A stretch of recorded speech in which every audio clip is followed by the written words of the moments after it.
I'm gonna throw my memories away.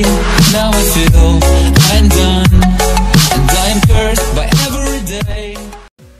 Salutare lume și bine ați venit astăzi la un nou video foarte special. Eu sunt Hero Crypto, iar astăzi am să vă vorbesc despre o platformă de unde putem genera un venit sigur și garantat.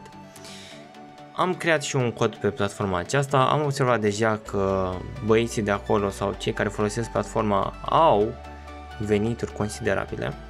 Iar astăzi am să vă arăt ce să faceți ca să vă înscrieți și voi efectiv. Aveți un link în descriere, îl deschideți, vă înregistrați, ajungeți pe pagina unde sunt și eu.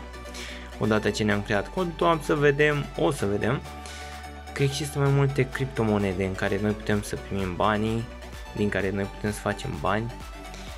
Tot ce ai făcut odată ce intri și te-ai înregistrat este să participi în niște competiții, în niște misiuni speciale unde tu să câștigi anumite sume de bani.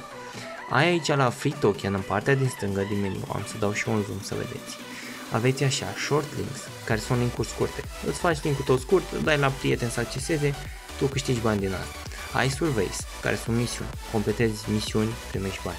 Ai PTC offers, care sunt la fel un fel de misiuni, doar cu oferte, și ai video offers, la fel pentru care îți dă câte ceva. Ai totodată mining, care înseamnă că poți să minezi, ceea ce e super. Ai un bonus cod și un daily bonus, zi de zi. Astea sunt o parte din oportunități. Mai sunt și aici la Faucet, autoclaim, manual claim, jocuri, care vine în curând.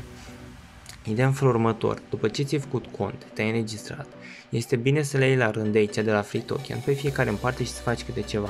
Nu vreau să spun că tu, completând niște misiuni, o să faci mult, dar gândește-te că vei reuși să inviți și prietenii tăi, să-ți acceseze și linkurile pe care le faci și să câștigi mult mai mult. Vreau să vezi în perspectiva aceasta. Gândește-te cum ar fi 1000 de prieteni ai tăi sau urmăritori care să-ți acceseze linkul tău. Tu faci aici cripto efectiv doar pentru că cineva îți accesează linkul. Site-ul este legit, sunt dovezi de plăți, este real, nu este fake. Niște oameni au muncit ca să creeze chestia asta pentru noi. Eu vă recomand să intrați și vă mulțumesc pentru timpul acordat.